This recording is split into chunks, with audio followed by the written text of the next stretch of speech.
Hi everyone, welcome back to my channel তুলি style. আমি এখানে দেখাবো আমার একটা স্কিন কেয়ার ভিডিও। এখানে আমি প্রথমে জল দিয়ে মুখটাকে ভালো করে স্প্রে করে নিলাম, ভিজিয়ে নিলাম। তারপরে একটা ফেস ওয়াশ নিয়েছি, নিয়ে ভালো করে মুখটা ক্লিন করে নিচ্ছি। ফেস ওয়াশটা হলো প্লামের গ্রিন টি ফেস ওয়াশ, এবং ধুয়ে নেওয়ার পর আমি একটু স্ক্রাব ব্যবহার করব। স্ক্রাবের জন্য প্রথমে নিয়েছি চালের গুঁড়ো 1 চামচ, দুধ 1 চামচ আর হাফ চামচ মতো মধু, এবং সেটা দিয়ে ভালো করে মিশিয়ে নিলাম। আর সেটা মুখে অ্যাপ্লাই করে নিচ্ছি। নেওয়ার পর হালকা হালকা করে একটু স্ক্রাব করে নিচ্ছি।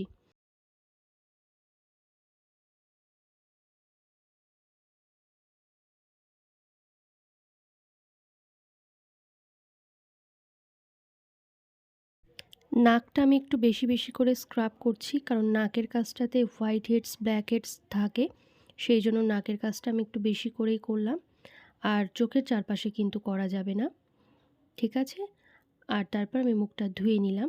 এরপর আমি একটা ফেস প্যাক লাগাবো।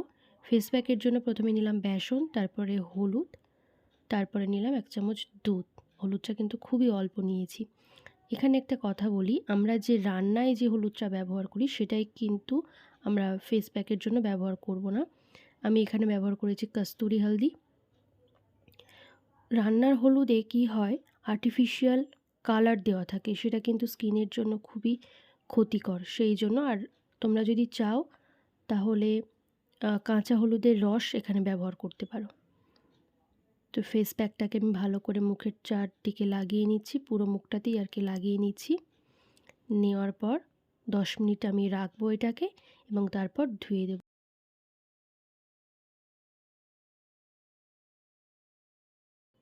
এই ফেস প্যাকটা খুব ভালো, চাইলে তোমরা ব্যবহার করতে পারো। আর কেমন লাগলো সেটা কিন্তু অবশ্যই কমেন্টে জানিও আমাকে। এবং তারপর আমি এখানে রোজ ওয়াটারটা ব্যবহার করছি, ড্যাব ড্যাব করে।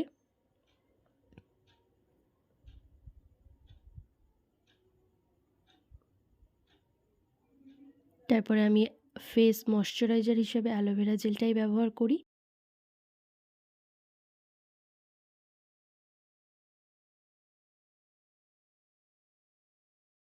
আমি এটাই নিউট্রিজিনার এই যে সানস্ক্রিনটা সেটাই ব্যবহার করছি।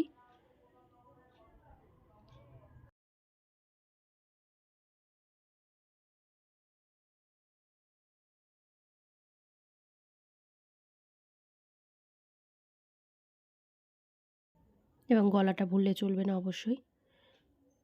আজকের ভিডিওটা এতটুকুই। দেখা হচ্ছে নেক্সট ভিডিওতে। ততক্ষণের জন্য টাটা অ্যান্ড টেক কেয়ার।